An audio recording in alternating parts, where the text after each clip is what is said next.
삼성전자 하락에 많은 분들이 관심을 가지고 계시는 듯해서요. 오늘은 아주 짧은 영상 하나 올려드릴게요. 사실 이 영상은 한 달 전쯤에 녹음과 대부분의 영상을 만들어 놓은 것인데 제가 일이 바빠져서 완성을 하지 못하고 묻어두고 있었거든요. 그런데요. 최근 제가 예상했던 일들이 다시 일어나고 있어서요. 영상을 완성시키고 올리기로 결정을 한 것입니다. 그래서요. 영상 안에 몇몇 수치들은 한 달 전 것이라는 것을 이해하여 주시면 감사하겠고요. 그리고 심지어는 저의 수익률조차도 지금은 조금 변화되었습니다. 지금 이슈들이 너무나 많죠. 시장이 좋지가 않습니다. 우선 한국 환율 문제, 중국 헝다 사태 및 전력난으로 인한 글로벌 공급망 문제, 미국 부채 한도 협상 이슈, 테이퍼링 이슈, 그리고 여전히 유효한 코로나 이슈 등등. 시장의 불확실성이 갈수록 더 심해지고 있는데요. 그래서 오늘은 불안정한 시기를 우리가 어떻게 슬기롭게 넘어가야 하나를 생각해 보겠습니다.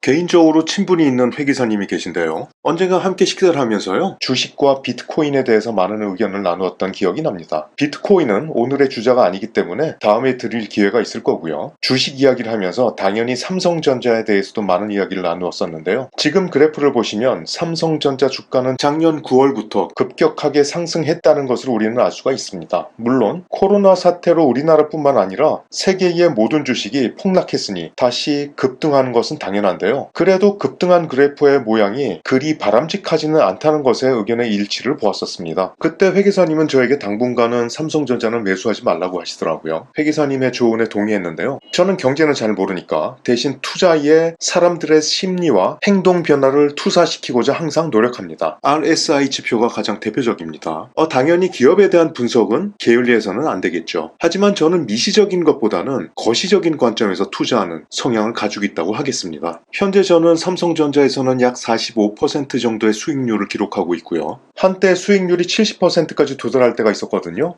그때는 기분이 좋으면서도요. 한편으로는 금방 꺼질 것이라는 생각 역시 동시에 들었습니다. 그 엄청난 상승에는요. 분명히 순수한 사람들의 확증 편향적 투자와 그것을 이용하고자 하는 고수들의 투자가 혼재되어 있을 것이라는 저 나름대로의 확신 때문입니다. 저는 작년 9월부터는 매수하지 않고 있었고요. 미국 주식도 비슷한 양상이 벌어질 것 같아서요. 잡주식은 모두 정리하고요. ETF 위주로 다시 포트폴리오를 정리했습니다. 물론 장기 투자의 단기적인 상승 하락이 무슨 상관이냐 하시는 분들도 계실 텐데요. 제 생각은 꼭 그렇지만은 않습니다. 아무리 장기 투자를 한다고 하더라도 내가 투자한 종목이 하한가 계속 치면은 심리적으로 끝까지 버틸 수 있는 사람은 제가 단언컨대 그렇게 많지 않을 것 같고요. 그래서 그 이후부터는 정상적인 투자가 이루어지기 힘든다는 것이 저의 생각입니다. 심리적으로 왜곡된 휴리스틱이 형성되기 때문이라고 저는 생각하고요. 그래서 크든 적든 투자 차트는 항상 빨간색을 형성하고 있어야 한다는 믿음을 저는 가지고 있는 겁니다. 어쨌든 지금 삼전 주식이 떨어졌습니다.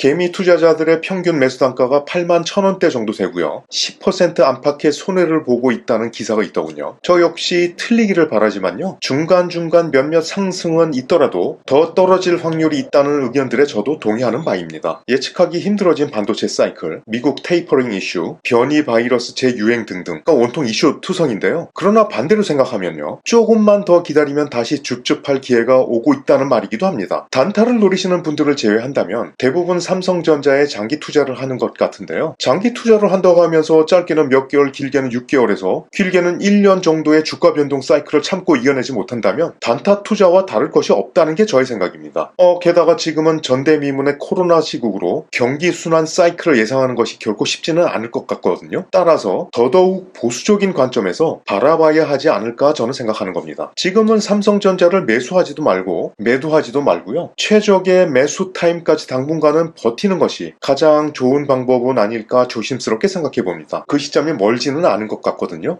물론 투자의 모든 것은 전적으로 여러분들의 결정이고 선택이지만요. 중요한 사실은 삼성전자가 주변에서 아무리 떠들어대도 하루아침에 쉽게 망할 그런 회사는 아닙니다. 물론 코로나19로 인해서 글로벌 서플라이 체인의 붕괴에서 삼성도 자유로울 수는 없을 겁니다. 그 해결해 나가는 모습을 우리는 지켜보면 됩니다. 왜냐하면 그것이 하루아침에 급작스럽게 이루어지는 것은 아니기 때문에 때문에요. 우리한테는 시간적 여유는 있는 거죠.